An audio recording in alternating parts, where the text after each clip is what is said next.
Okay, everyone. Welcome to our practice tonight to Medicine Buddha. Um, and welcome to those who are new joining us for our practice. Feel free to say hello and greet the room in the chat.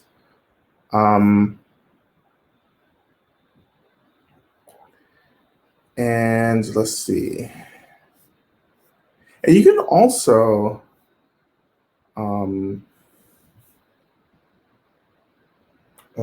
actually just like, I would like to know how you're doing, so like if you want to do just like a little like, how are you? I'm well, whatever it may be. That would be lovely. And then, of course, in a few minutes, we can start adding prayer requests to the chat box. Also, for those of you who are studying with me in the Consuming the World course for Love and Reach graduates, if you have questions, please go ahead and put those questions in the Ask a Question. So I did tell you at our meeting last week to do that. If you could, if you showed up. I'm still here. I'm just adjusting my camera. And let's see, what else?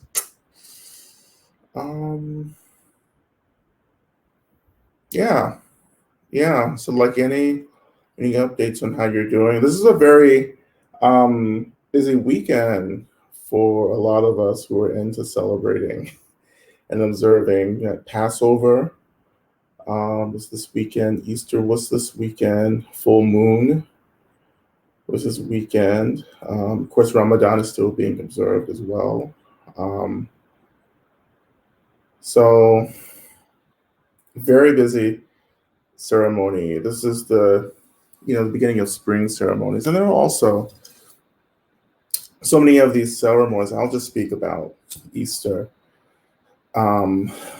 Since I grew up Christian, and I still love Jesus. And, even with Easter, it's really interesting to always think about how so many of the rituals and ceremonies that we observe during Easter celebrations are actually pagan, and indigenous rituals from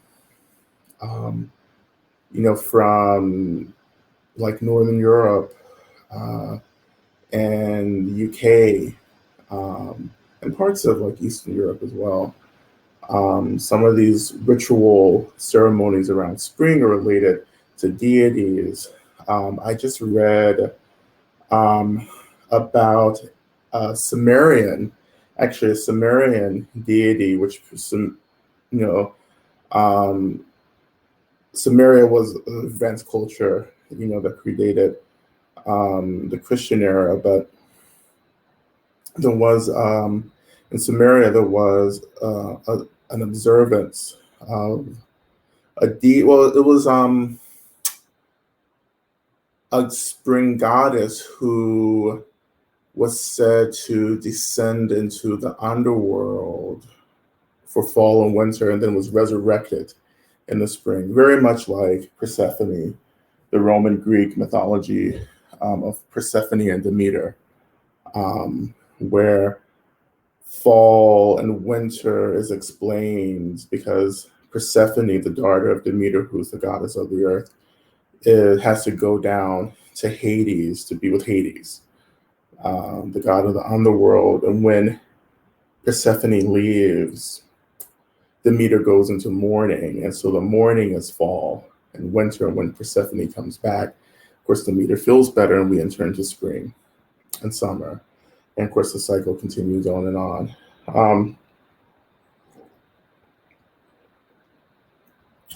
But in Samaria, there was a very similar observance of a deity, and I think particularly the language was around resurrection. So people like scholars began to kind of make these like, I don't want to say assumptions, but they begin to link this, this ritual of resurrection in Samaria with the observance of resurrection, with Easter, and Christianity. This again, I find all of this extremely fascinating, as I find many deities and the practice of deity, um, and so forth. Um, Very interesting. Um, so, in New Saints, in the next book coming out next fall, not this fall, not this year, but next fall, I talk a lot about deities. And as we talk a lot about deities in this space, since we are practicing medicine Buddha, I'm just like really trying to unpack uh, how I understand deities, from my own practice. Um, so much of what I'm trying to do is demystify so many of these rituals and ceremonies. They're still quite sacred and profound, absolutely, but I think sometimes religious and spiritual hierarchy and superiority is maintained when the clergy class uh, of a path or a religion like chooses to keep ritual and ceremony and certain philosophies of the path obtuse or difficult to understand or ambiguous, you know. And that just maintains power and authority. This is not to say, right, that um, this kind of hierarchy and status doesn't occur, because there are those, people who are practicing who are advanced, who are deeper in the practice. And of course, there's going to be spiritual authority there. But what I'm actually more talking to is how um, things are kept intentionally obtuse and ambiguous, um, to maintain the superiority of a clergy class. Um, so yeah, I experienced that even just being a lama. Just like even becoming a lama, there's still hierarchy and status, that I'm not really, um, I don't buy into anymore, really. But anyway, all this is to say that,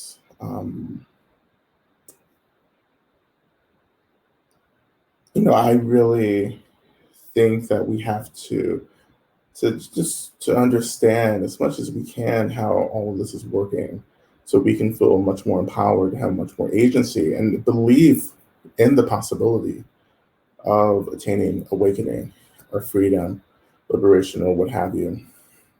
It can't always just stay ambiguous, and we can't keep relying on people. Like, you can't keep relying on me for practice.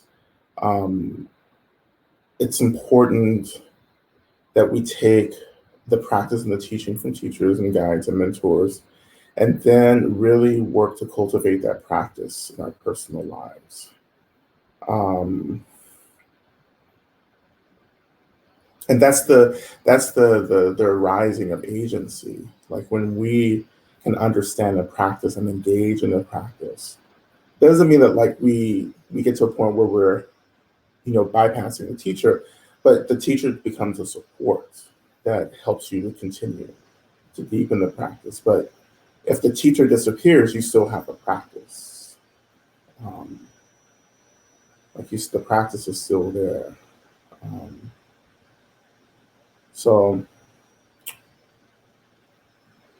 yeah, so I'm just looking through what everyone's posting. Um,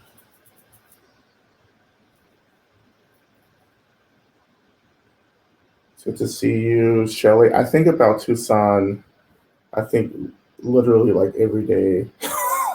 No, I just, my trip to Tucson to see you all was very impactful for me. it really helped to clarify some points around colonization and the skillfulness of local deities to navigate colonization. Um, so yeah, and the land, of course, the land is like quite potent, you know, and the medicine of the land is still, it's still being cared for. As I was, meeting with local priests and priestesses, people are still doing ritual. I'm just going to read through some of these check-ins.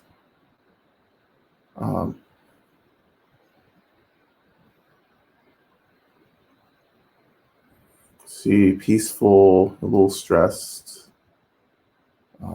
Yes.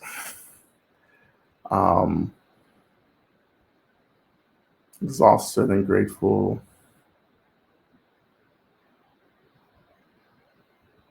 Let's see. Tired, grateful, abundant. Some sensitivity from spending time with family. Yep, they'll do it.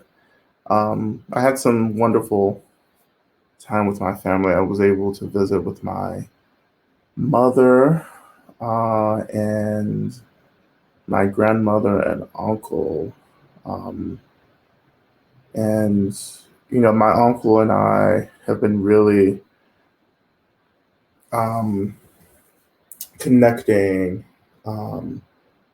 over our family magic, our ancestral magic, which I've been really excited to learn more about.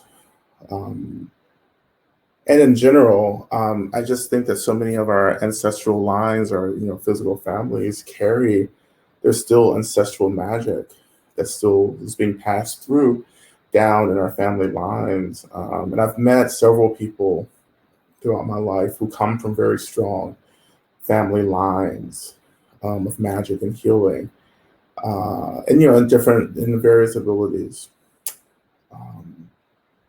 And so I'm just like really, I feel really like full and moved to kind of like be connecting to family, familial magic, ancestral magic, and the rituals. And my uncle kind of holds that for our family. We call it, now every family calls all these very different names, but we call it anointing. And of course, I've heard different people from different families refer to family magic as being very different. If some of you come from that kind of lineage in their family, I'd love to hear about that in the chat. If you, I worked many years ago, actually before I started practicing, with a family of healers who, they were responsible for me getting into practice eventually, but how their magic passed through the women of the family. So I knew the mother in the family, I knew the daughters, and I knew some of like the grandchildren in the family, and all the women had abilities, and it's been going on, I think for centuries with them.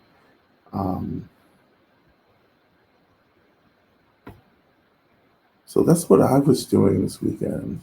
And of course, just doing ceremonies this weekend as well.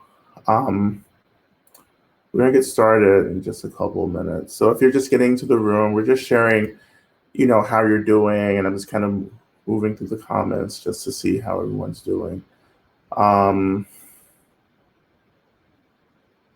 People preparing for surgeries, again, exhausted. Deep grieving. It's a lot of grief right now. I am feeling the lacrimose, and defeated today.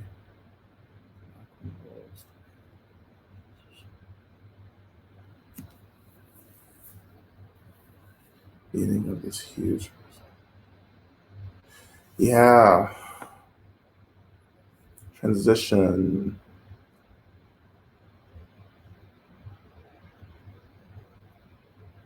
There's something about, I was reading Lacrimose, and then I just skidded over and started thinking about the Lacrimosa. That's why I was like, wait, what's happening? What's this word I'm reading? The Lacrimosa, in the Catholic Requiem cycle. The Lacrimosa is the prayer for the dead. And every, it's a tradition for composers to write their version of the Requiem. And in my 20s, I was, and I guess I still am to an extent, but am very obsessed with the Requiem cycle. I'd never heard of Requiem, so I started college and I was singing and studying voice. And we would sing a lot of requiems, Mozart's Requiem, Beethoven's Requiem, Fare's Requiem, some of the ones that I remember singing. And Verdi's Requiem is quite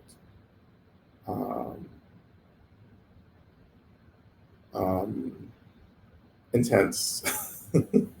Mozart's Requiem is probably the most famous. I've heard Mozart's Requiem. I've heard in many movies, particularly period movies, like medieval period movies, stuff like that. You hear a lot of Mozart's Requiem, but the Lacrimosa in Mozart's Requiem is quite haunting, but it's a prayer for the dead, but it's also grieving. It's also mourning. It's about recognizing transitions. And some of you have said, you've done going to Lonesome Valley with me, and if you're on the Calm app, I have the new program on Calm that I have is on mourning. But like that mourning, that grief is connecting to the experience of loss and change, is connecting to the experience of the sense of self trying to figure out who it is or who we are after something has changed, shifted, who are we, when we've lost, or when we've changed,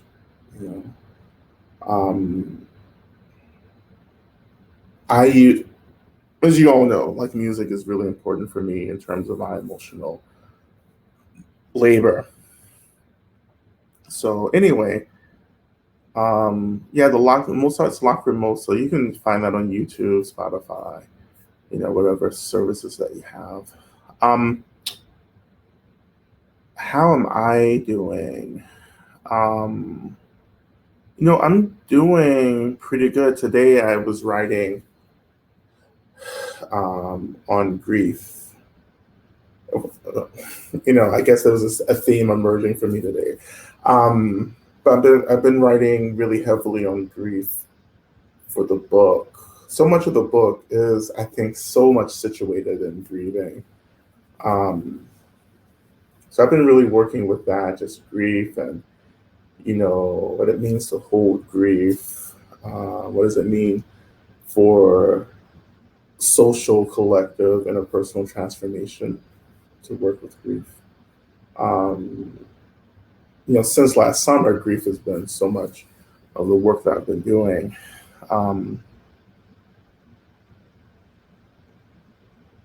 Of course, still, we have people still working through COVID, feeling rested, present, and joy. I was like, what does no echo mean? No, it means no actual echo.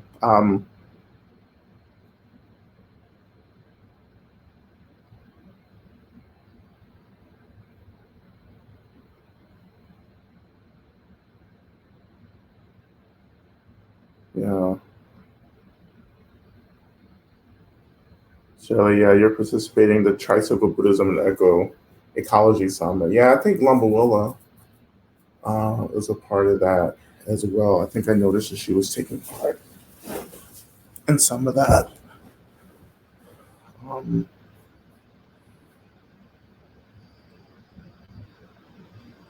so much, I was in London. I don't know if you've heard about this. The extinction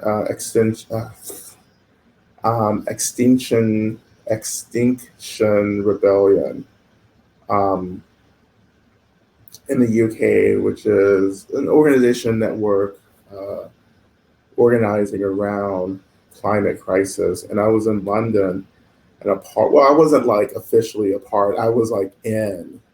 I was around a lot of this big day of action last Sunday, so a week ago Sunday, in London, where they shut down, I think, four bridges, and a lot of people risked arrest, went to jail. Um, and I've known people in the organizing for a couple of years now. Um, so much of this activism and organizing reminds me, at least what they're doing, reminds me so much of the early organizing, ACT UP, the the early ACT UP organizing, that kind of like really um, super disruptive kind of action, that corresponds to the level of crisis, that's happening. So, which is what is needed. Um, Sadness and grief. There's some medical procedures coming up as well. Um, okay. Super disruptive and super creative. Yeah.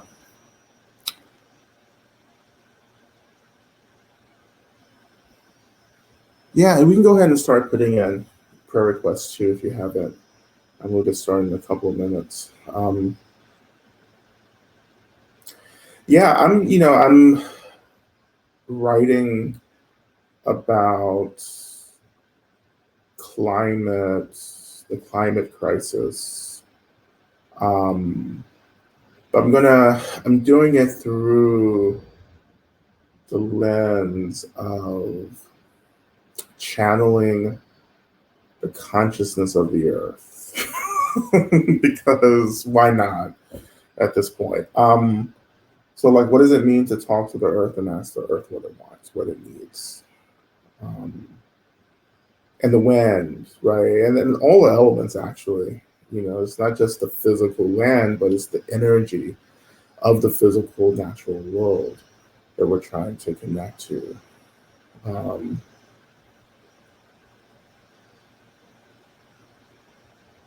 but so much of the work that we have to do is actually around trauma.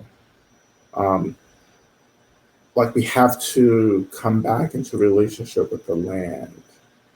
And it's hard to be in a relationship with the land, if we're also really kind of struggling with being in a relationship to trauma, as well. Um, just in my work, right, I believe that the body connects us to the earth, right? And to work through our disembodiment, our disassociation, um, is at the same time working to reconnect to the earth and the energy and the consciousness of the earth. This is why we do so much earth consciousness work here, which I call touching the earth. That's my version of touching the earth, is connecting to the consciousness of the earth and to the land. Of course, you can connect to the consciousness of fire, of wind. Um, whenever I do an in-person kind of one-day retreat or something, again, I want to do some wind consciousness practice, or what other people call wind magic, um, but just like connecting to the wind, connecting to how the elements actually show up for us in our experience. Um, this is quite powerful practice as well. Oh, is anyone sharing family magic? I forgot to check that. I didn't see anyone, but I just see someone now. Yeah.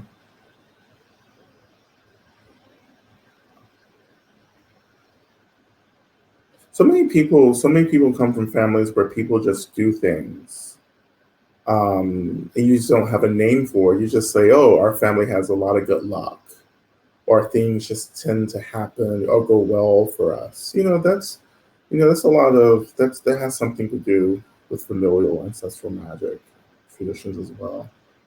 Um,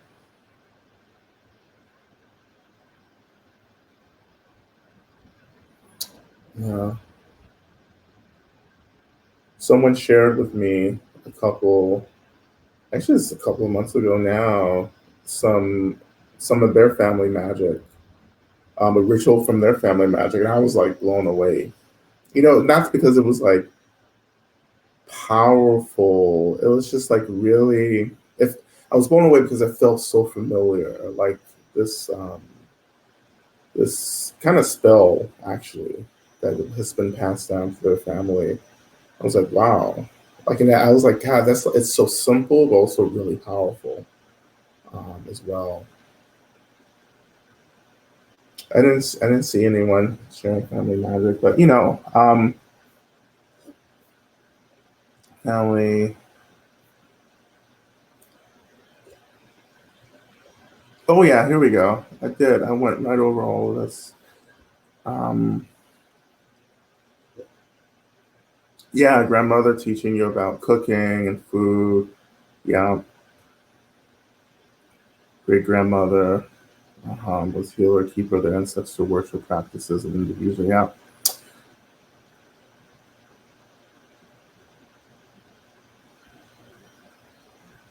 yeah. Some of us, you know, um, there's a lot of here. I'm seeing a lot of grandmother reference. This is really interesting. Um, they don't have magic, avoidance, healing, skill and forming. Uh-huh. Yeah. Clairvoyance, healing.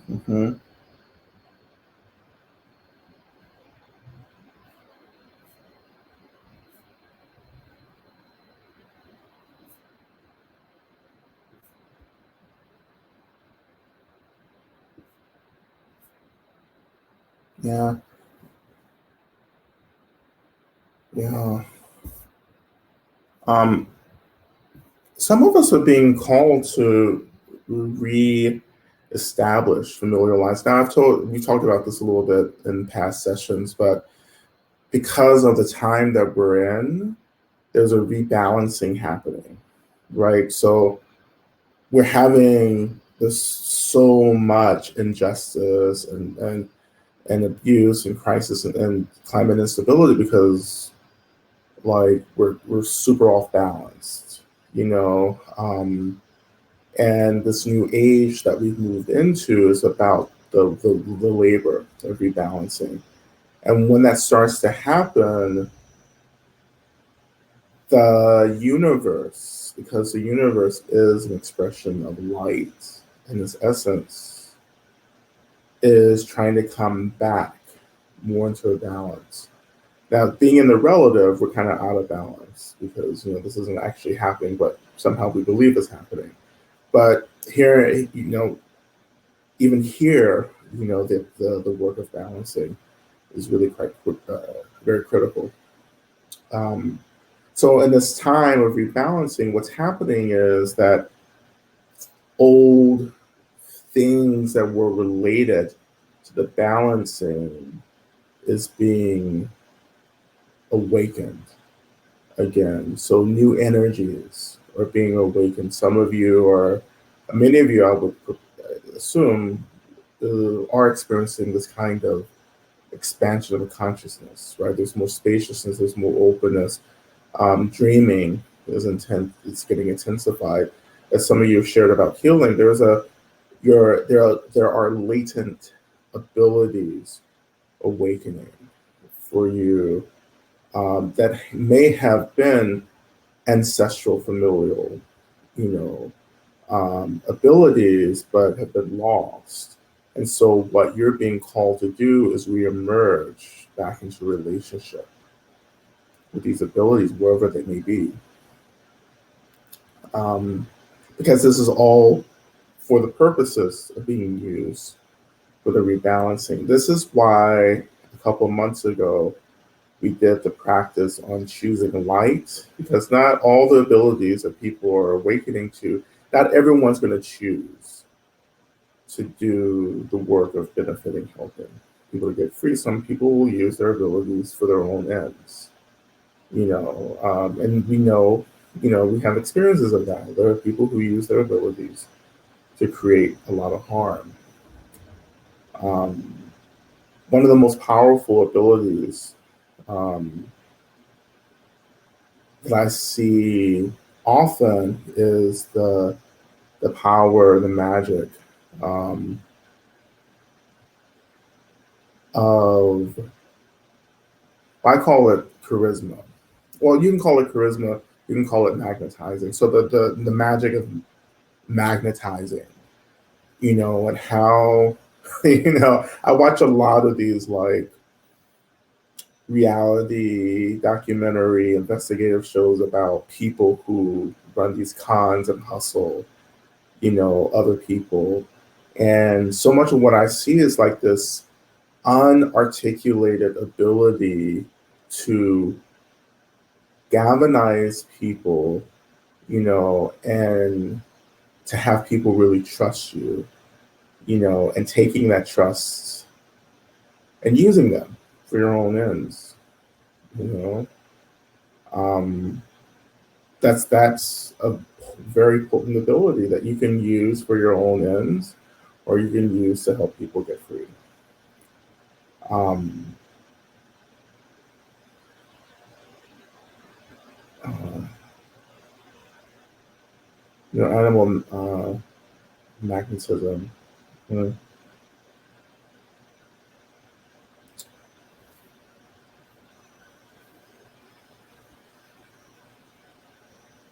But the unseen world is speaking to you. There are guides, your ancestors. There are beings who are speaking, trying to get your attention to help you to really cultivate these abilities. Um, so this is why the work that we do here is really quite, yeah. Mary Baker Eddy, yeah. Power of prayer, faith, that is very real. Um, I knew some Christian scientists in Boston, as Boston is the headquarters for Christian Science, which is not Scientology, but Christian Science. Christian Science, Mary Baker Eddy, um, who taught the power of prayer and faith. That's how we're going to do it. It's how we're going to get well. We're going to pray. So I knew practitioners who were. I knew one healer, particularly, um, who was quite gifted um, in her prayer as a healer. She was like a healer for the church. She was like this kind of recognized healer for the church. And she had given up her career and had started doing this full time. And all she did was like people would call her and to give her prayer requests, and she would just pray. I remember sitting with her, and she just talked about like her experience, and then she would just pray and pray until like she connected to this luminosity, this light. Like she would just pray and pray till she felt this light, till she saw this light or felt it. Um, and that's how she knew that there was something working. And of course, people would be benefited by her gift. She was a very lovely person, very like deeply heart centered. Um, um, so go ahead and just add your last prayer request, and so we're going to get started now. Our practice. So we're going to do a little bit of breath work. Yeah.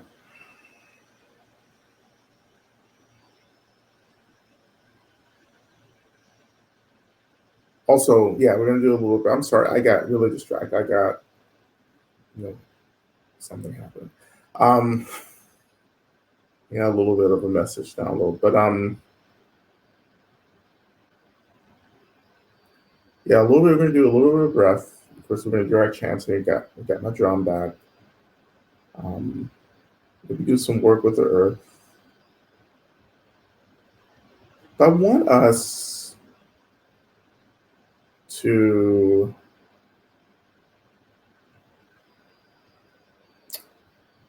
kind of experiment. It's not that like quite frankly, all I do is experiment, but particularly tonight, this particular experiment will be to allow the energy that we're cultivating, which is like pranic energy. Um, I'm not saying that Shakti isn't awakening, but I'm thinking prana um, as I move with the practice. So I just assume that that's prana, that you all are experiencing life force energy, chi, lung. Um, some of you may be experiencing kundalini as well. Kundalini arising from the base of the spine, which may also be the case as well. But regardless, in our experiment tonight, I want you to allow the energy to go where it needs to go. So I want you to tell the energy, just go where you need to go and see where it goes. Does it stay in the body? Is it working with your physical body? Is it working within the mental body? Is it working with ancestors? Is it going out into the world, into injustice, or war? Just to like rest and let this energy just flow. So you follow the energy instead of us directing the energy. We're going to just follow the energy to where it's going to go. But we're going to awaken it and cultivate it and draw it in from various sources. We're also going to do 7 homecomings practice as well. So I'm gonna get it wrapped up tonight. Let's see where we go with this. Um,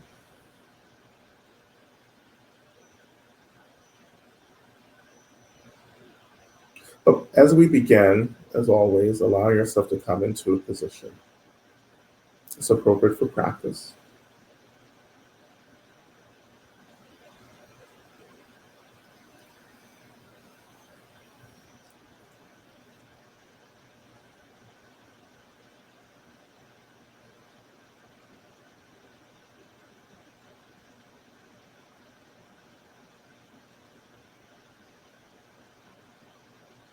And I want you to, or I invite you to just name, for yourself, um, what you're concerned about, okay, or what you're struggling with. And you may have named that in some of the prayer requests, but many of us don't do the prayer requests. So, but just start naming that for you. What is drawing my attention? What is creating anxiety? What am I sad about? What am I nervous about? What am I pushing away? So we're going to start there and just name it. We're just noticing, just naming, just so you know. what's happening, what's going on. And sometimes I do this at the beginning of my practice because it just helps me just to get it out in the open and say, yeah, this is what I'm worried about. This is what I'm unhappy about. This is what I'm struggling with.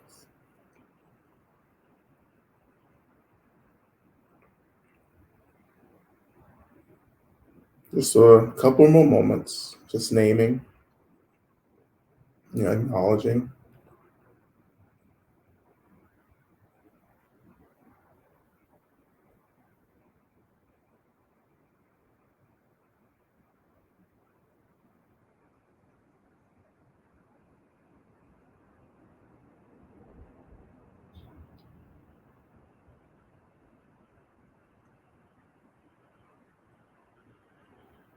And so when you're ready, after you've named some of these things, I just want you to turn your mind away from what you've named and bring your attention down to the seat. Just bring your attention down to the seat, noticing the weight of the body, your body, noticing how the seat is rising to meet your body. If you're lying down, whatever you're lying down on, noticing how the floor, the surface under you is rising to meet you. This is important. I know this doesn't sound like a big deal, but I want you to really get into this thinking of how the seat is rising to meet you, to take care of you in that rising.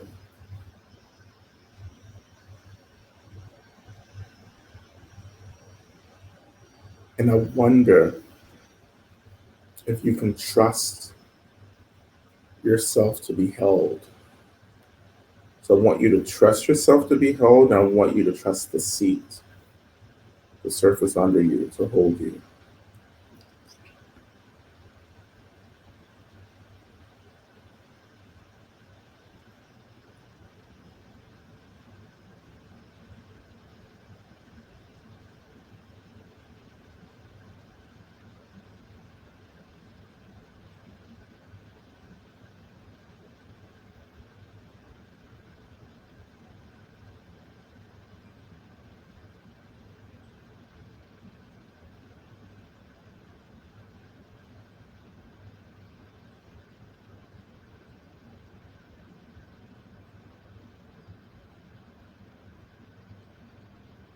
So a couple more moments here, right? And you're using the sensation of your body meeting the seat also as an anchor.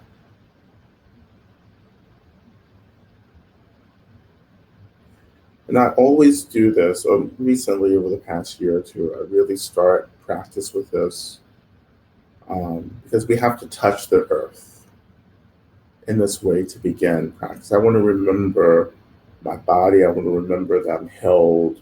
I just want to come home to this experience before I move out, into these other experiences.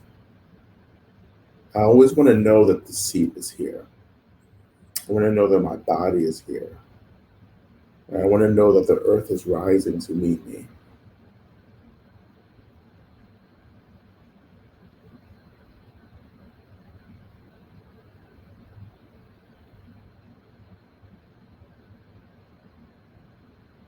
Right? And so as you're anchoring here, letting the rest of the stimuli and phenomena in the space around you just be there. The noise, sounds, temperature, light, texture, and quality. Other energies that maybe you're picking up on.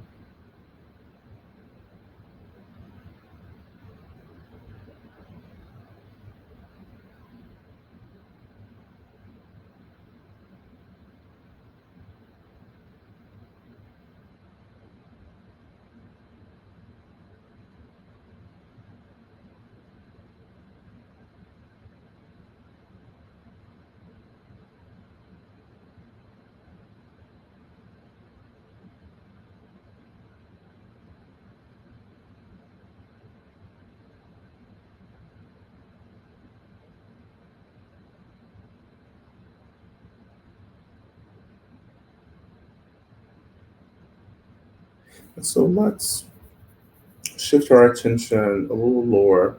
Let's begin touching into the energetic expression of the earth. And so you don't have to make this any more complicated than it is. I know this is a very abstract practice, but when I say allowing your attention to touch the earth, I want you to first say to yourself, my attention is touching into the energetic body of the earth. So we're not touching the physical experience of the earth, but the conscious energy of our minds is linking with the conscious energy of the earth.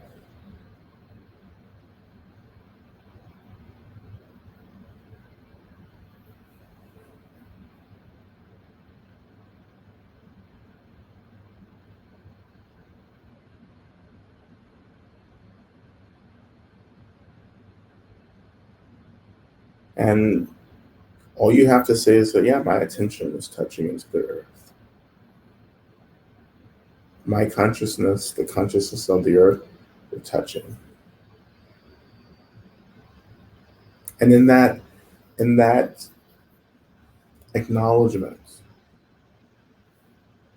is the reality of the psychic link, the consciousness of the earth.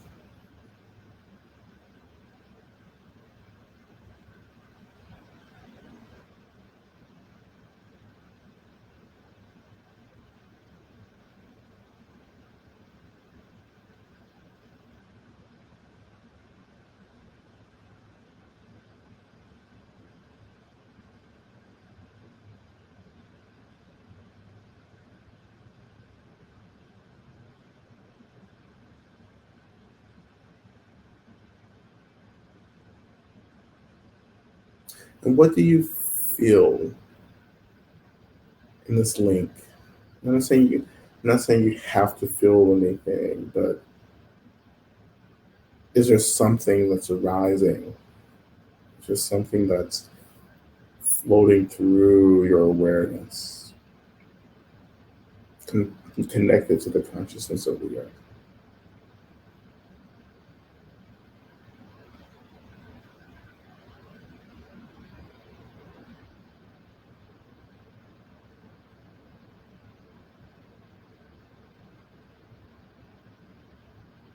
And whatever you feel, can you just let it pass through you?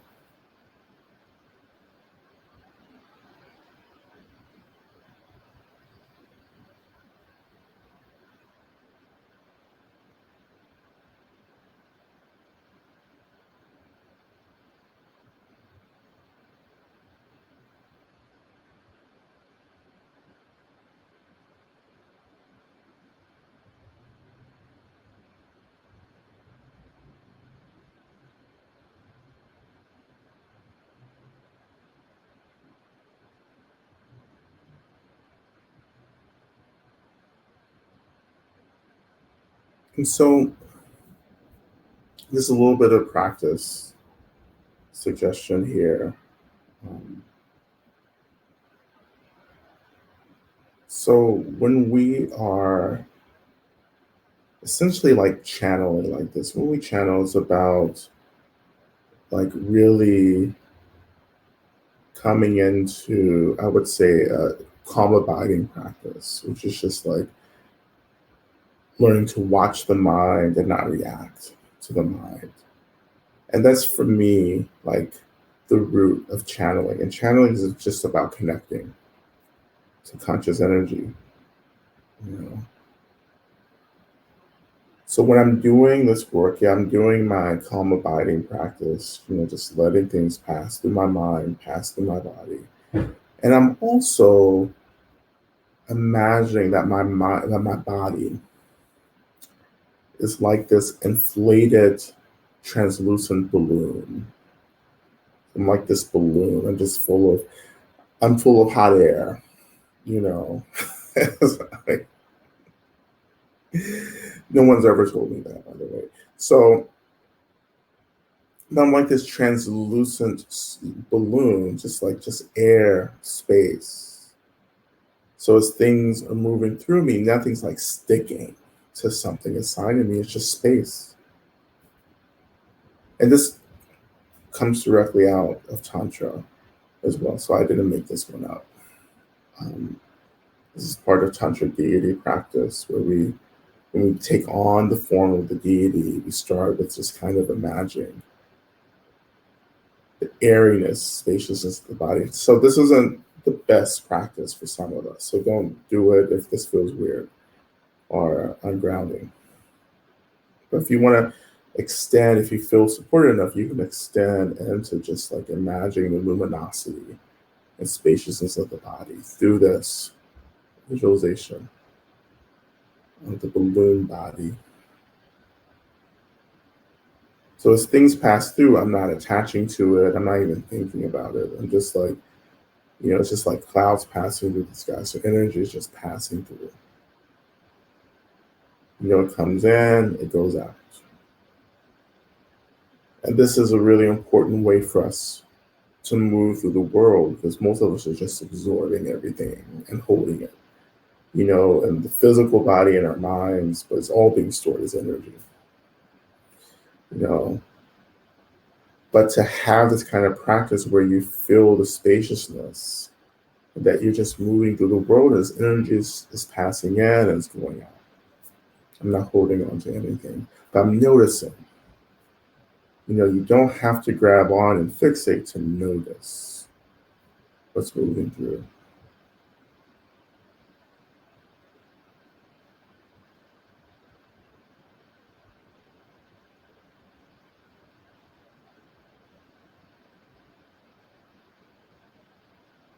So now I want you to consciously turn your attention to noticing the care from the earth to land. How is the earth and the consciousness of the earth actually radiating the energy of care? And can this radiation of care begin to actually fill up the body? And I want you to actually hold this energy of care in the body instead of letting it pass out. What does it mean to be filled? Again, like a balloon in air, to be filled with this energy of care.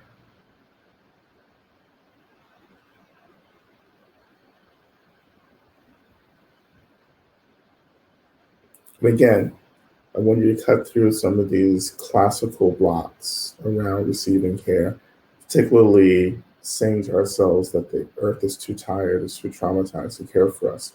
The earth is always caring for us, right? And because we don't connect to the care, we end up manipulating and using the earth in ways that harm it. So what we're trying to do is connect to the care, to know that the earth is just this conscious, intelligent energy that's trying to take care of us. And then that begins to shift our relationship to the earth. We don't see it as this object that we're trying to use to accumulate, to acquire. We see it as a partner, as a lover.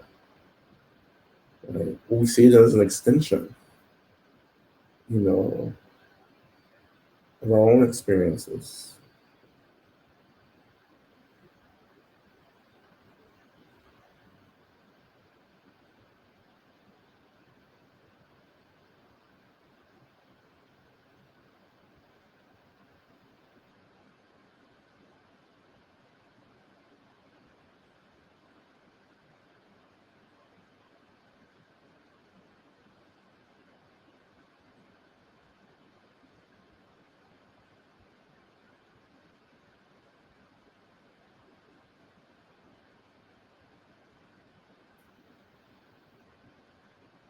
Allowing the body to be filled with care.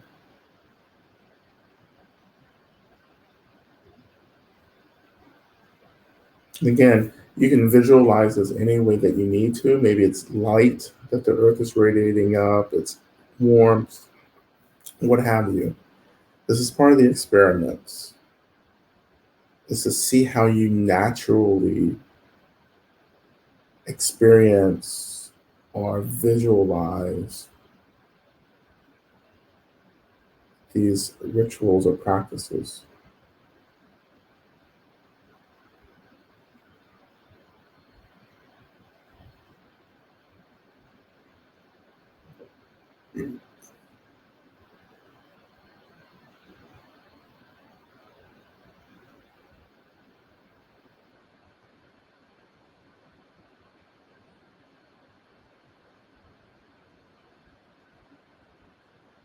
There's just a few more moments here before we move on to awakening some more energy.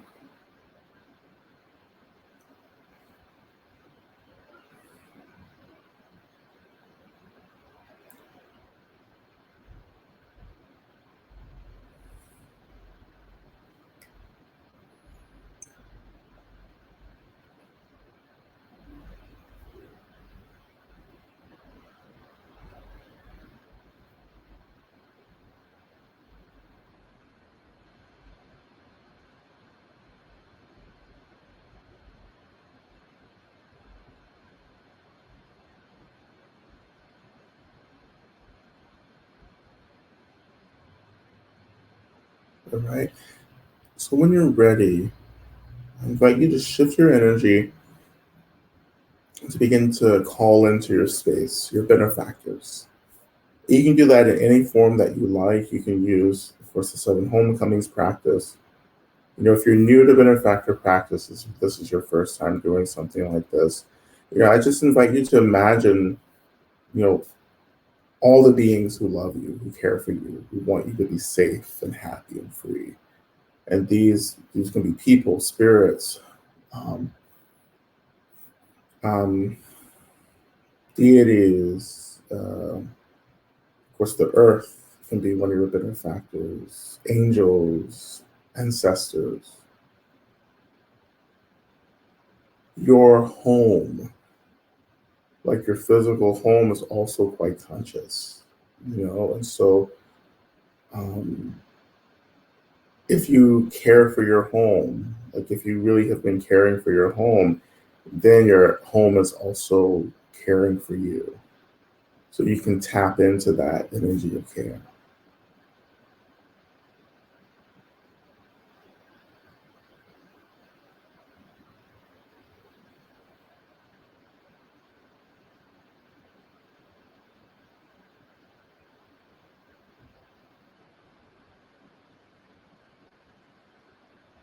So allowing these benefactors to really show up around you and beginning to imagine they're radiating the energy of care around you.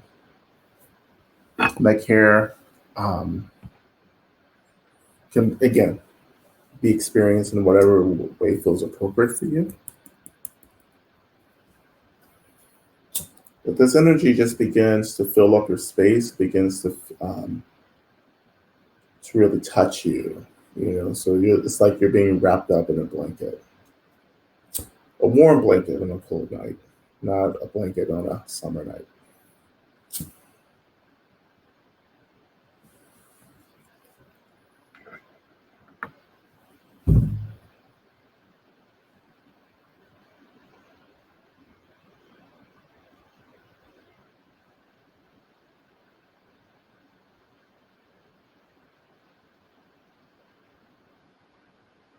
And that energy begins to also um,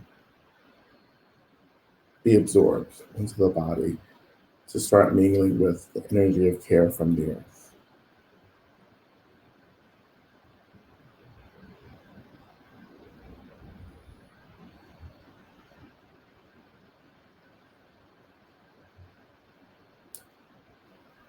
And so you're deeply saturated with energy.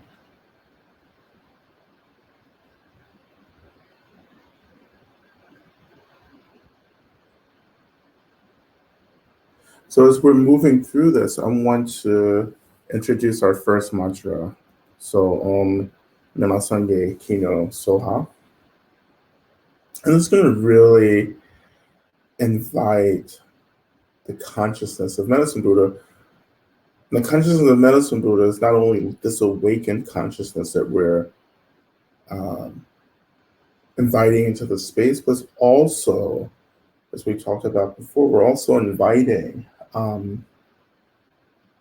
the presence and energy of all benevolent, healing, loving energies that are connected to the awakened consciousness of Medicine Buddha. So, Medicine Buddha, as an awakened consciousness, as an intelligent consciousness that knows its consciousness, right? That's what we call light consciousness.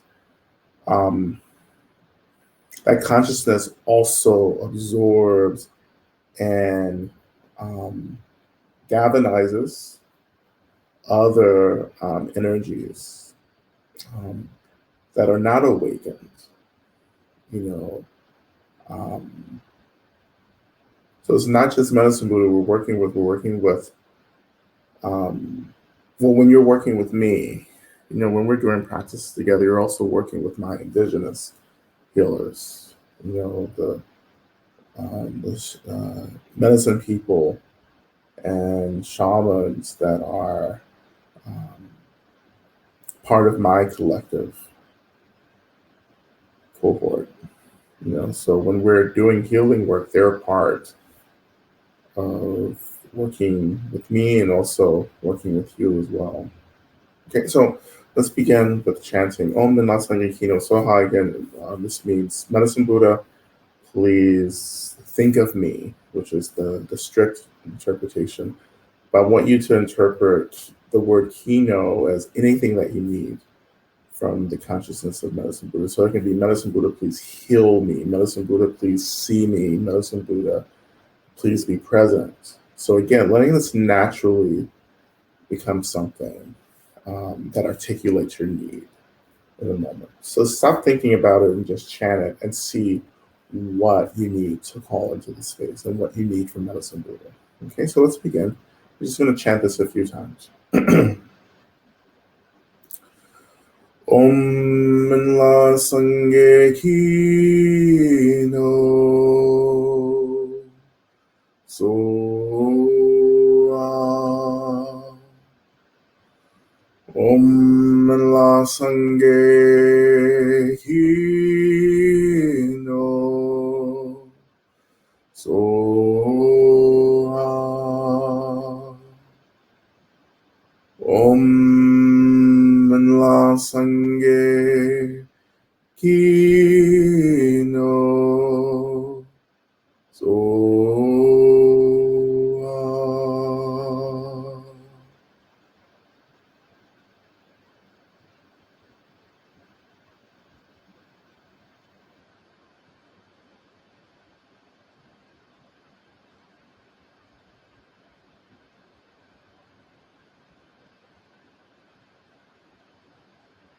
So we've invited more energy into our practice now.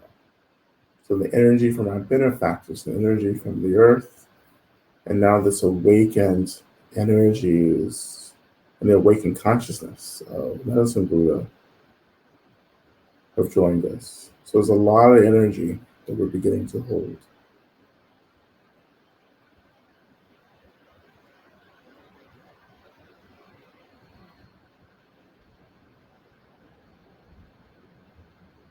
So just shifting some attention to the breath. If you're able to work with the breath tonight, is you're going to do just more of a gentle breath practice. If you're not able to be with the breath, it's okay because it's not imperative. Just this kind of added thing, if you want to just add some awareness of the breath.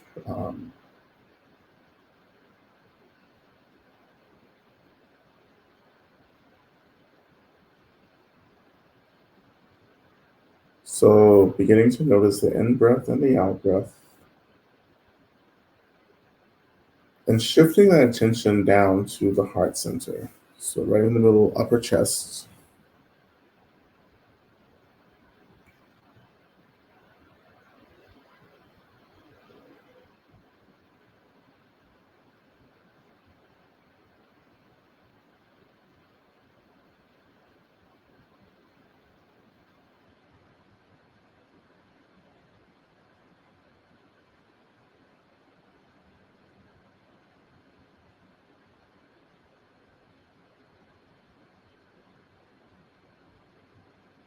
So we're beginning to imagine breathing in and out of the heart center now.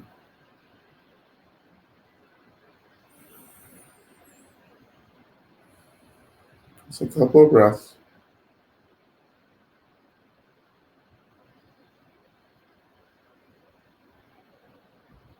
Now adding this visualization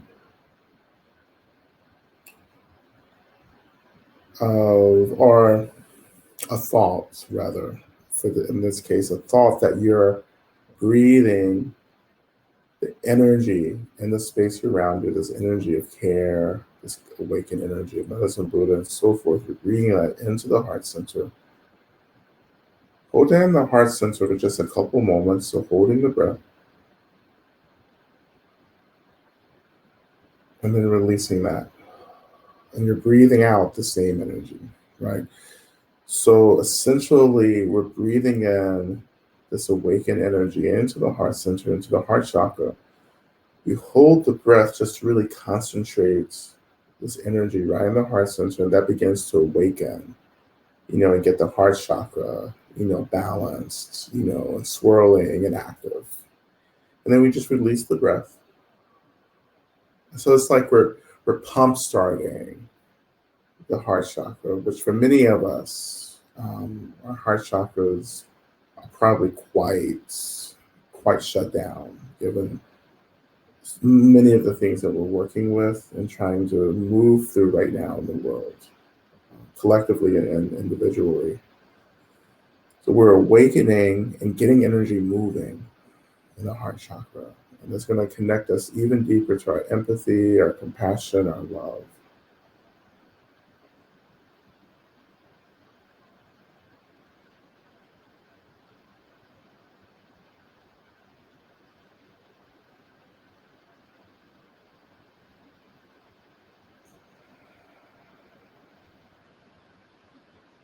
We're going to do this for just a few moments, and then we'll move into the first part of our mantra.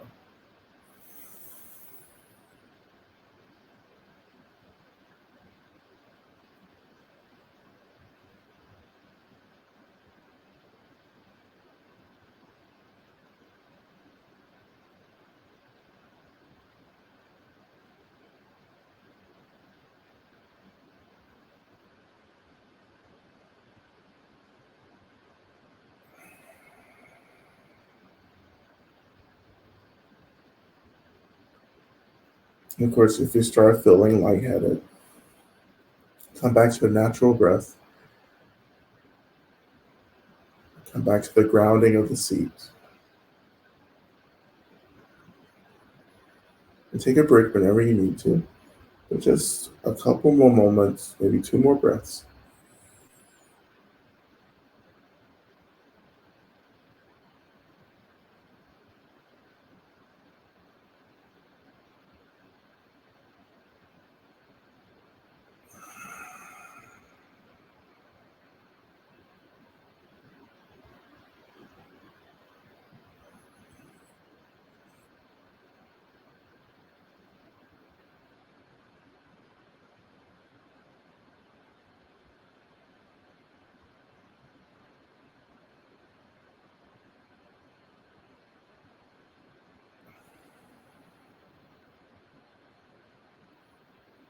Okay, coming back to a natural breath.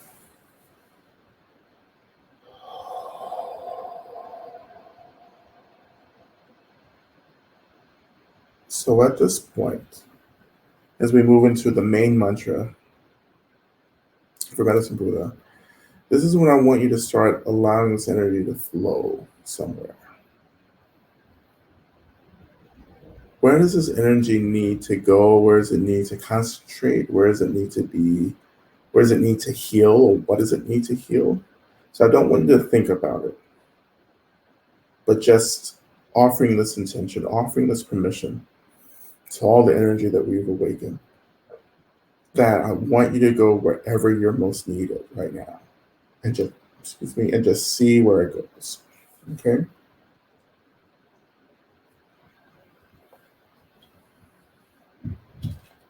So we'll begin. You see the mantra there, Te Ata Un Bacon say. Baconze, Maha Baconze. That's assuming Gate Soha. So we'll do just a couple minutes of the first part of my mantra, then I'll come back and offer the prayers. And then we'll allow some of this energy to flow into the prayers that have been offered. We'll begin.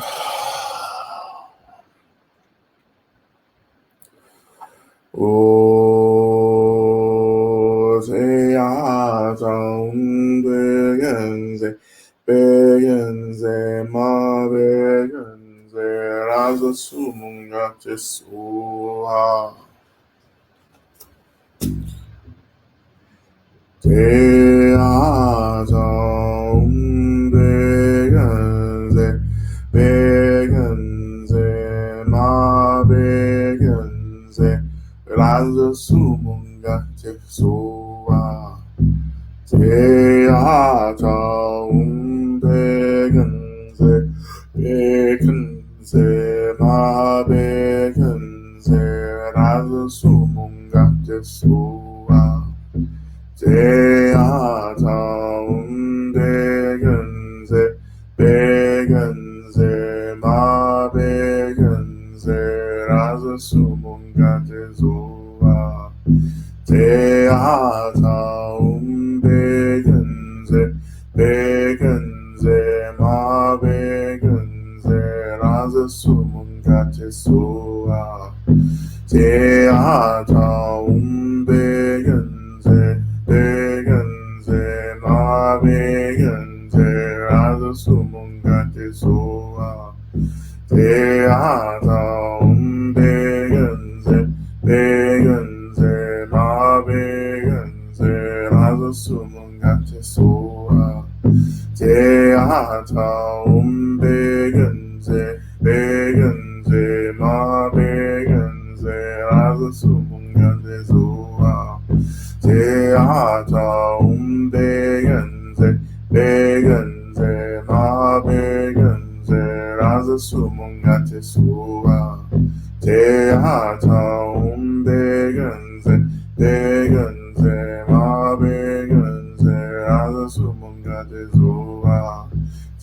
azam begenze ma begenze raza sumunga tesua te azam begenze ma begenze raza sumunga tesua te azam begenze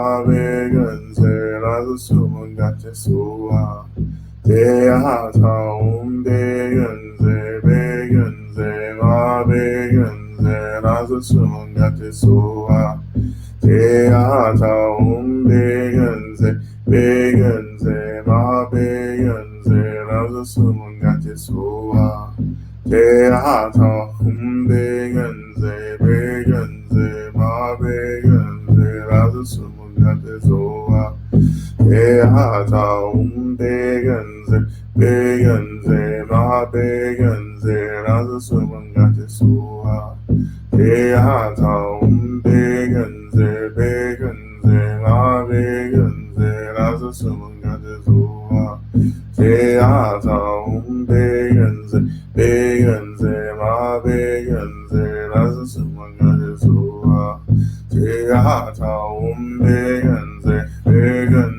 ma begenze raza sumunga tesua te azam begenze ma begenze raza sumunga tesua te azam begenze ma begenze raza sumunga tesua te azam begenze ma begenze raza sumunga tesua te azam begenze ma begenze raza sumunga tesua te azam begenze ma begenze raza sumunga tesua te azam begenze ma begenze raza sumunga tesua te azam begenze ma begenze raza sumangate soa. Te hata begenze, begenze, ma begenze, raza sumangate soa. Te hata begenze, begenze, ma begenze, raza sumangate soa. Te hata begenze, begenze, ma begenze, raza sumangate soa. Te hata begenze, begenze, ma begenze, raza sumangate soa. Te hata begenze, begenze, ma begenze, raza sumangate soa. Te hata begenze, begenze, ma begenze, raza sumangate soa. Te hata begenze, begenze, ma begenze, raza sumangate soa. Te hata begenze, begenze, ma begenze, raza sumangate soa. Te hata begenze, begenze, ma begenze, raza sumangate soa. Te hata begenze, begenze, ma begenze, raza sumangate soa.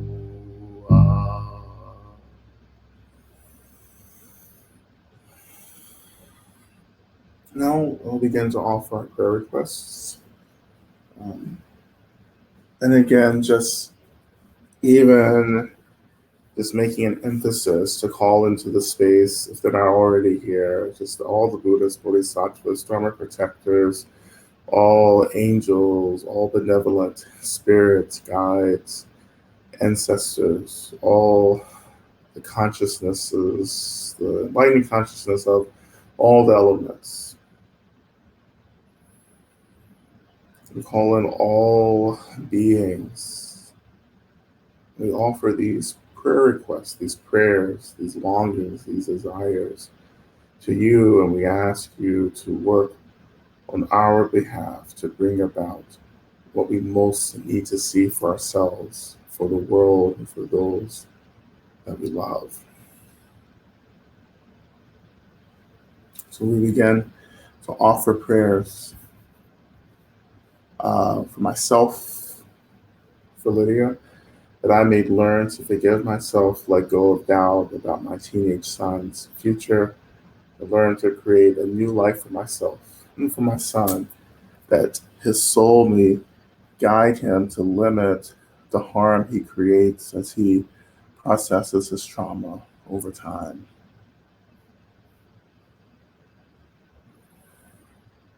And prayer request for Lorena's mom, for her mental and physical health, my brother to find his way to a good job and health and ease and support for getting through the next few weeks with lots of deadlines, and asking for support and inspiration and sorting out whether to leave my job and when.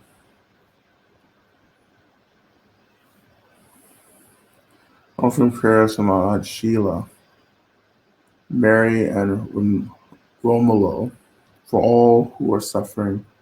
Prayers for Bumima and all they witness and transform for us.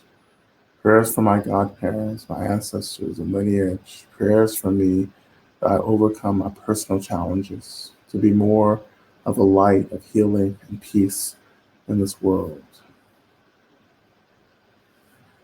I'm offering prayer requests for Abby Markham, a sweet little family cat, on her last days.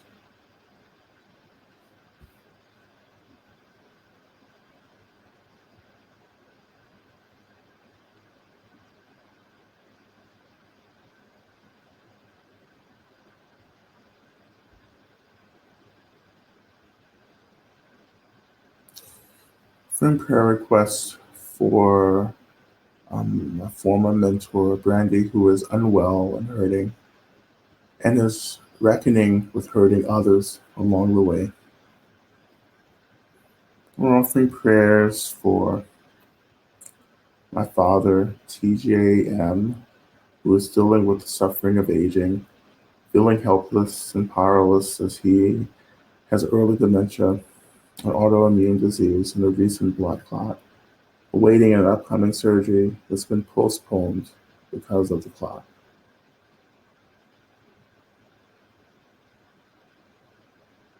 So I'd like to pray for my grandma in El Salvador. She turns 83 today. She broke her arm last week, struggling with many health issues. I pray that I can meet her one day.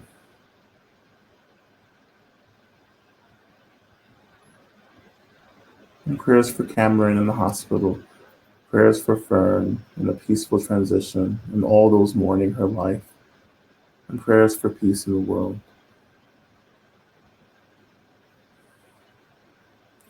Prayers for all of us, that when we face inevitable pain and challenge, that we remember the earth, each other, and the Dharma, so that we might experience clarity and ease. Offering prayers for my mom, prayers for her caregivers who are under resourced, and for myself. May we all be at peace and at ease. Offering prayers for myself as I prepare to travel and go on retreat, for a friend, Pixie, who was in the hospital, for anyone grieving and healing from trauma.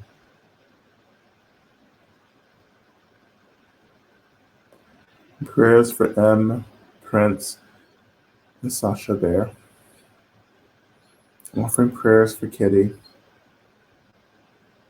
Offering prayers for Thomas's father, Cindy's brother Dave, and myself.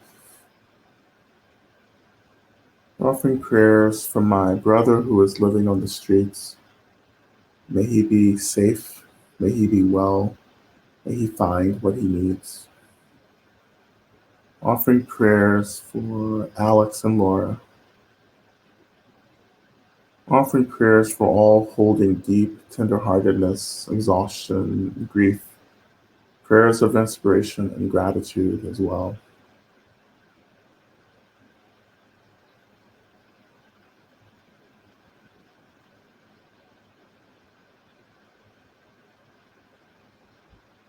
And so prayers for ease and medical procedure tomorrow morning. For Sarah and her fear around potential surgery near her eye. And for all people experiencing medical challenges.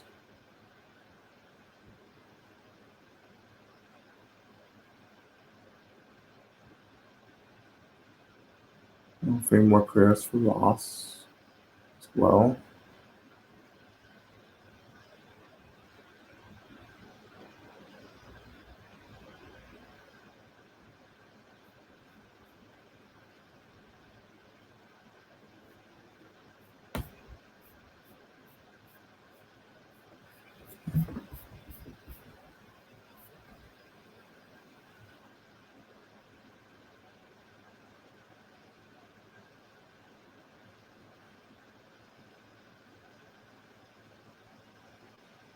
Yeah, I'm praying for Elizabeth's surgery next week and for a speedy recovery.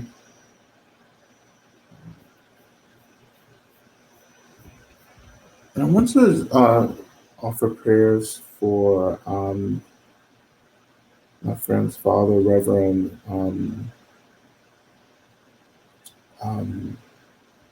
Rodriguez, who is in his late 80s and recovering from a series um, of infections right now in the hospital. Let's pray for a speedy recovery. I pray for my friend Patrick as he continues with his health issues. Um, I pray, offering prayers for my mother as well, that there's reconciliation between her and one of her close friends. Offering prayers, offering all the prayers that have gone unspoken, unarticulated prayers that we don't even know that we should be praying. I offer all of those prayers to all of our benefactors. And I pray for our ancestors. And I pray for our ancestral magic to reemerge for us in our practices. And I pray for all the keepers of lineages, of magic, and practices and ceremonies And I pray that these lineages awaken and assert themselves to bring about the benefits and the well being of all beings. I pray always for the disruption and the ending of all systems of violence and abuse and power. I pray for equanimity. I pray that all beings get access to all the resources that they need to be well. I pray for redistribution of any resources that are not being used. And may those resources be offered to those who need them for their well being, happiness, and safety. And I pray for the earth, all the elements. And I pray that we all may experience the deepest liberation from suffering as quickly as possible, and that we all may one day attain enlightenment sooner than later. I offer these prayers to all of our benefactors, to all the guests that we've invited. And I pray that you move quickly and swiftly to bring about the fruition of what we most desire, all in line of benefiting beings and alleviating the suffering in the world. So we're turning our attention back to the mantra, just imagining that the energy that we've awakened and cultivated begins to be shared and radiated into the experiences of all the prayers that we just offered. Okay. 我这呀长别肯在别肯在马别肯在，rasa sumunga te soa。这呀长别肯在别肯在马别肯在，rasa sumunga te soa。这呀长别肯在别肯在马别肯。Rasa sumunga te soa, te atam beganze ma beganze. Rasa sumunga te soa, te atam beganze ma beganze. Rasa sumunga te soa, te atam beganze ma beganze. Rasa sumunga te soa. Te atam beganze ma beganze, rasa sumunga te soa. Te atam beganze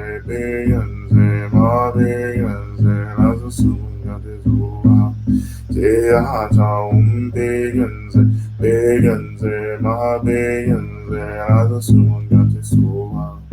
Te atam beganze ma beganze, rasa sumunga te soa.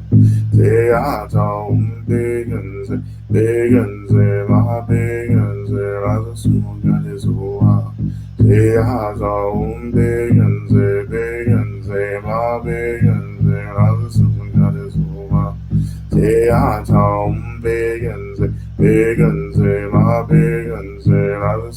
te soa.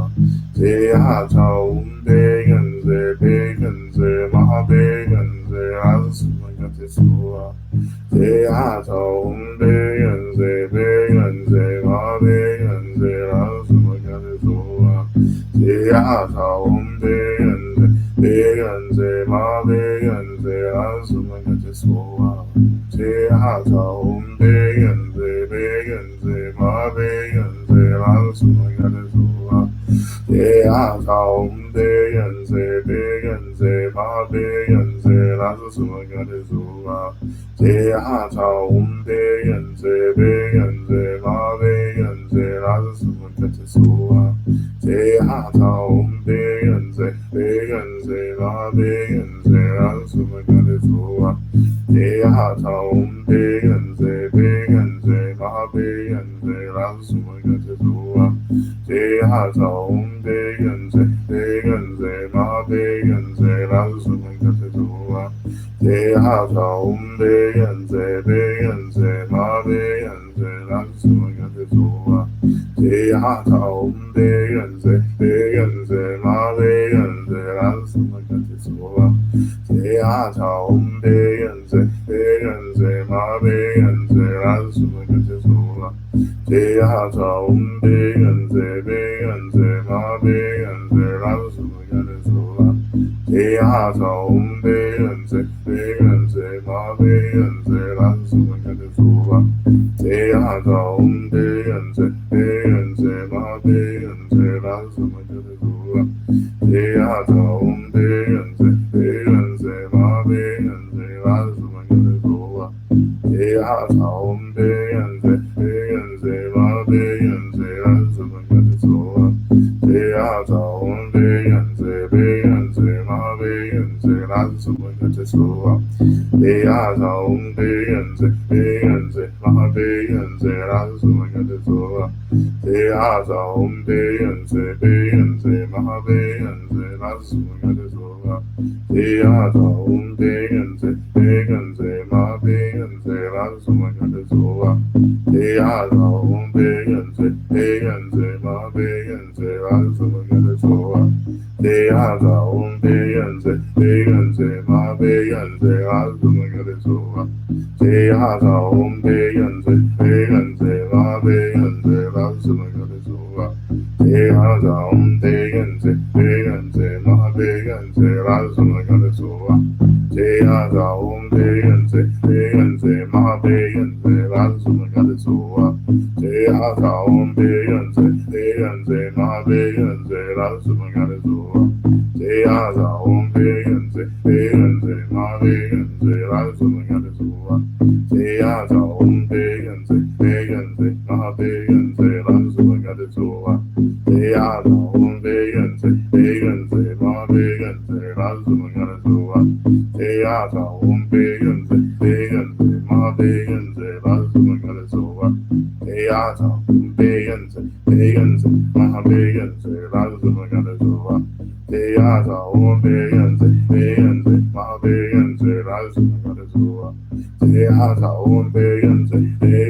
Ma Beyanze, Rasumagati Sova.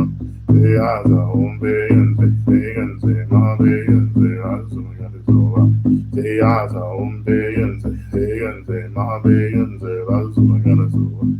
Jayata Om Beyanze, Beyanze, Ma Beyanze, Rasumagati Sova. Jayata Om Beyanze, Beyanze, Ma Beyanze, Rasumagati Sova. Jayata Om Beyanze, Beyanze, Ma Beyanze, Rasumagati Sova. Jayata Om Beyanze, Beyanze, Ma Beyanze, Rasumagati Sova. Jayata Om Beyanze, Beyanze, Ma Beyanze, Rasumagati Sova. Jayata Om Beyanze, Beyanze, Ma Beyanze, Rasumagati Sova. Jayata Om Beyanze, Beyanze, Ma Beyanze, Rasumagati Sova. Jayata Om Beyanze, Beyanze, Ma Beyanze, Rasumagati Sova. Jayata Om Beyanze, Beyanze, Ma Beyanze, Rasumagati Sova. Jayata Om Beyanze, Beyanze, Ma Beyanze, Rasumagati Sova. Jayata Om Beyanze, Beyanze, Ma Beyanze, Rasa Sumangate Sua. Jayata Om Beyanze, Beyanze, Ma Beyanze, Rasa Sumangate Sua. Jayata Om Beyanze, Beyanze, Ma Beyanze, Rasa Sumangate Sua. Jayata Om Beyanze, Beyanze, Ma Beyanze, Rasa Sumangate Sua.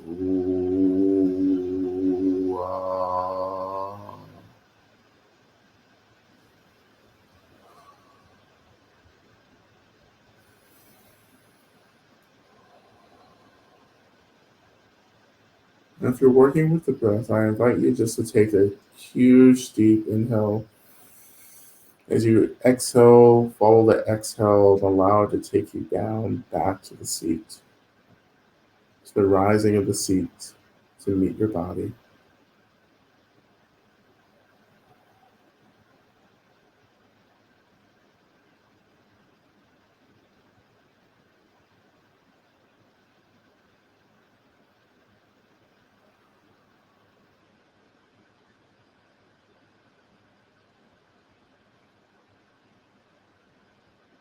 We just kind of move through offering thanks and appreciation to all the elements of our practice, to the earth, to all of our benefactors who've gathered.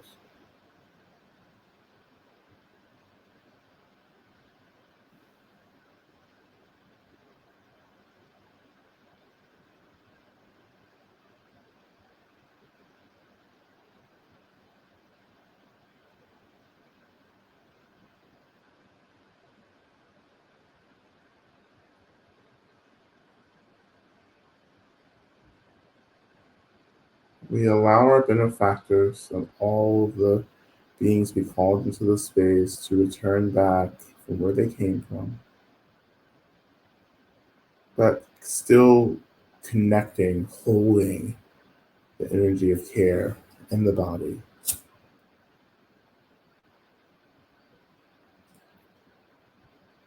And I pray that whatever care and energy that we've been able to hold in our bodies and our minds, that it continues to stay and take care of us for as long as possible.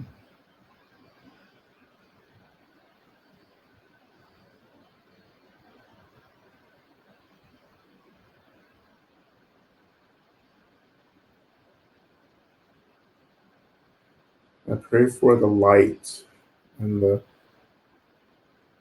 energy of the protectors and of Tara, the mother, to be with you as we prepare to transition out of our practice. With the light of the mother, the blessings of Medicine Buddha wrap you and take care of you as you move back into the world of caring for yourself and caring for your loved ones, caring for the community, and maintaining any form of well-being right now.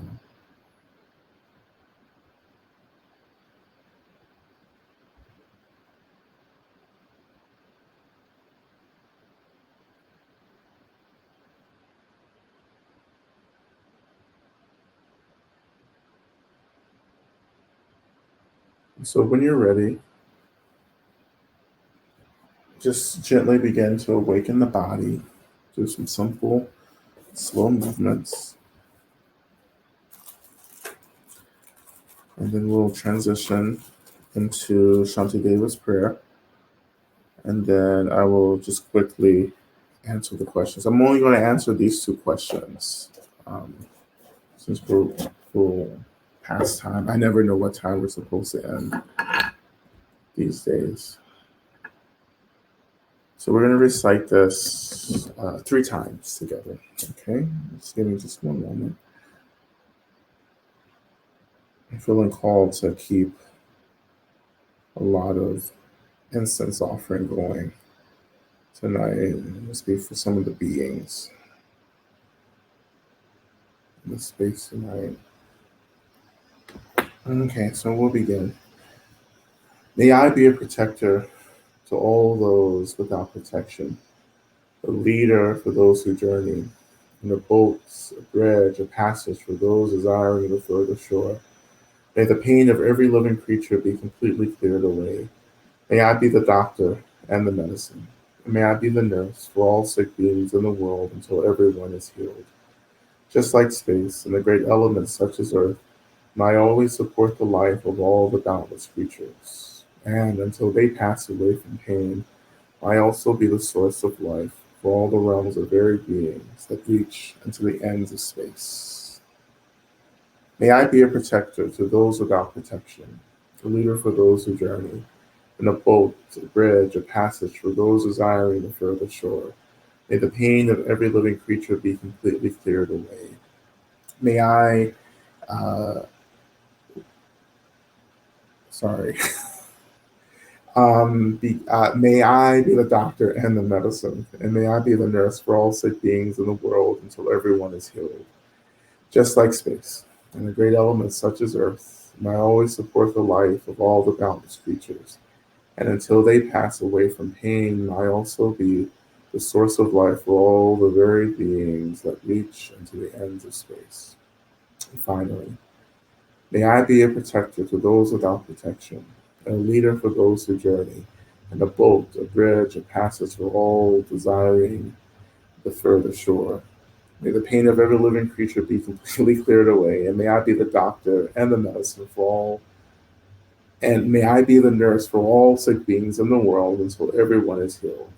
Just like space, and the great elements such as Earth, may always support the life of all the boundless creatures, and until they pass away from pain, may also be the source of life for all the realms of varied beings that reach unto the ends of space.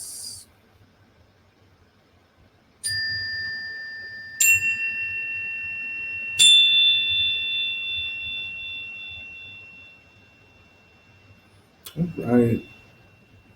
And thank you all so much for your practice. So let me just look at these questions really quickly. Okay, so for Jane, I'm in the consuming workforce concerning meditation. I'd like to know how you differentiate between shamatha and zazen. Um, I think it's very similar. I have personally never actually practiced zazen before, but from what I understand from a lack of practice, is that it's very similar. Um, I think it's reflections of each other. But again, I'm not zazen. I've never said zazen before, so that's the best that I can offer there. Um, how do we know we're practicing enough? Recently, given a glimpse of how far up of the mountain I have to go, finding it hard to know the right pace, knowing I want to get there, but that there's always so much I can do in this lifetime. I would, um, so in the Lojong teachings, that consuming the world is, of course, in the Lojong teachings that I'm doing right now. But one of the teachings, one of the slogans is to give up all hope of fruition. This is really important here. Like we have to kind of, you talk about there's so much work to do, just forget about it. Just like you're gonna psych yourself out. That's how we'll never get enlightened if we're always anxious about the amount of work that needs to be done. Um, it's like some of you who've done PhD programs, or you work in the academy, like you. It's like trying to get through a PhD program sometimes. It's very similar. It's like sometimes you just have to just do the work. So how do you know you're practicing enough? Um, this is, do you feel fulfilled? Like letting go of the anxiety around trying to get anywhere and just say, I'm just going to practice. You know, um,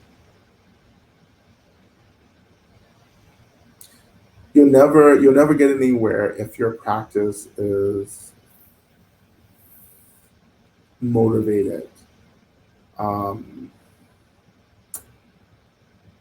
by anxiety or just trying to do it to get it, just to get through or to get enlightened. Now that sounds like a huge old contradiction, to so much of what we learn um, in Buddha Dharma.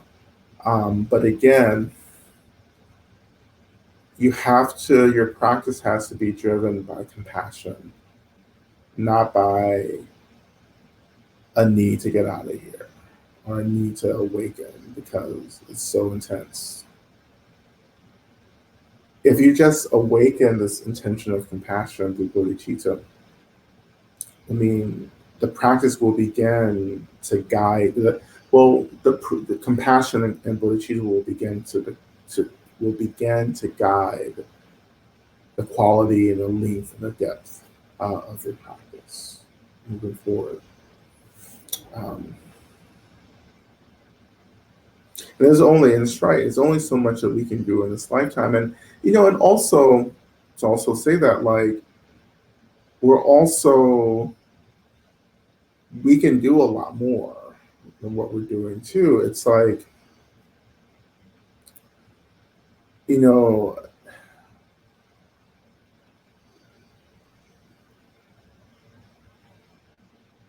we just it's about recognizing what our purpose in this life is, right? And then building practice around that purpose. Uh, Many of us are not called to spend our whole life in retreats, like in solitary or group retreat or whatever. I know people who are, like, or at least I've heard of people um, who are in lifelong retreat, solitary lifelong retreat. I know organizations that support lifelong retreatants. But that's not what many of us are called to do. We're called to practice in the world right now.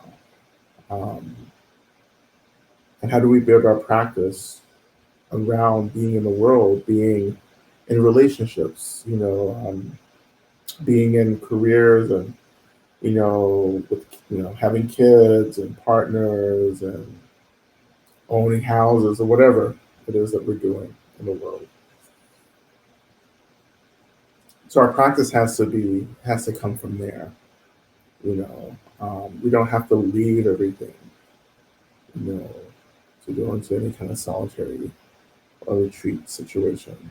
Um, but it doesn't hurt either, right? So I guess what I'm trying to say is that there's an intuition that we develop um, on the path that begins to guide the path, and the intuition is grounded in compassion um, for ourselves and for the world. That compassion with wisdom are kind of the guardrails for our practice. Um, in a tantric sense, in the Buddhist tantric sense, we're just trying to get a glimpse of the mind. That we're just trying to like understand the mind and get an experience of what the mind actually is. That's what we're going for. Like we don't have to sustain that view. What's more important is that we know what the mind is. So at the moment of our death, we know how to rest within the nature of the mind. That's what we're practicing for. You know, that's the experience in the tantric, in a really strictly tantric sense. That's what we're trying to get is the taste. I would say the taste of the essence itself. So you always once you experience the nature of the mind, you will always know what the mind. Well, at least in this life, you will always know what the mind is, and that means you'll know what the mind isn't. And this is what This is valuable. We begin to understand what the mind isn't and what the mind is, and so we start orienting towards what the mind is instead of falling back into what the mind isn't. Right. So instead of taking refuge in appearances, we take refuge in the emptiness of things. Mm. But this is the age-old question again: how much do I practice? Who knows? Like you have to kind of figure that out on your own. Actually, there are people who only need to practice a couple minutes a day. You know, um, and everyone's practice is different. There's I know some people who practice, they're in the world, they're working, they have families, they practice multiple hours a day. And that feels like what they need to do. Some of us don't have multiple hours in a day of practice.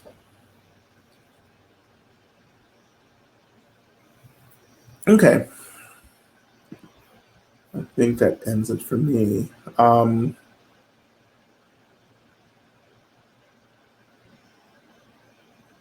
So anyway, that is it. So I pray that all those who are having procedures and gathering resources to be well, that you get all your resources gathered and that you have successful surgeries and procedures, that all those who are passing into the bardo have the support that they need. And that that our hearts stay cared for as we continue to move deeper into the spirit.